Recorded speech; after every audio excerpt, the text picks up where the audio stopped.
Hello again, everybody. For today's reading, I want to read out the words to what is in fact a song. It's an Edwardian music hall song, um, which was written by Fred Lee, V.P. Bryan, and Harry von Tilzer.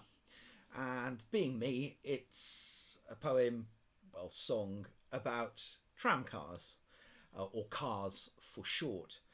It tells the story of how young gentlemen and ladies could go courting on tram cars. One word that I might find some of you are a bit puzzled by because it's a bit outdated now is the verb to spoon, which is an old fashioned word for courting. I think it comes from the times when young men, and supposedly to keep their hands occupied when courting, would carve a spoon for their loved ones, and by the time they got married, that was done as a symbol of love. It's much associated nowadays with Wales. You can still buy traditional Welsh love spoons, but it apparently used to be a more general term. And this idea of spooning pops up in this song.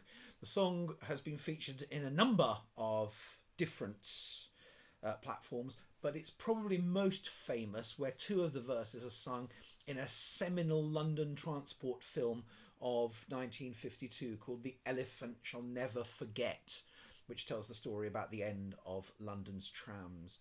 But it's a general thing, and having explained a bit more, here is the story of young lovers going on trams. Some people declare that a quiet country lane is the very best place for a spoon. An old rustic style must be there, they'll explain, and not too much light from the moon. Now my girl and I live in a town, you must know, where quiet country lanes can't be found.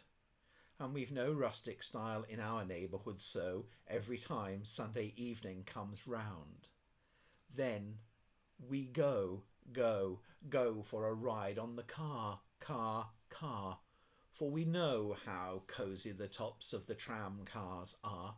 The seats are so small and there's not much to pay. You sit close together and spoon all the way. There's many a miss will be misses some day through riding on top of the car.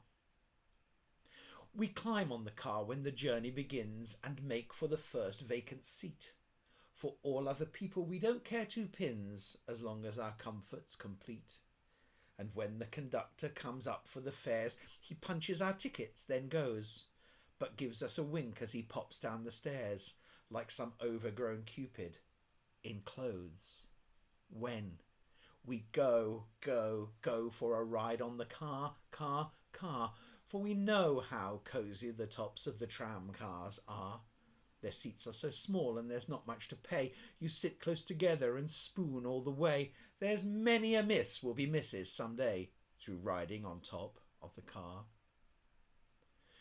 We get to the end of the journey all right, or at least to the end of the track. For while all the others prepare to alight, we remain on the car and go back. And when we get married, now boys, here's a tip which ought to be useful to you.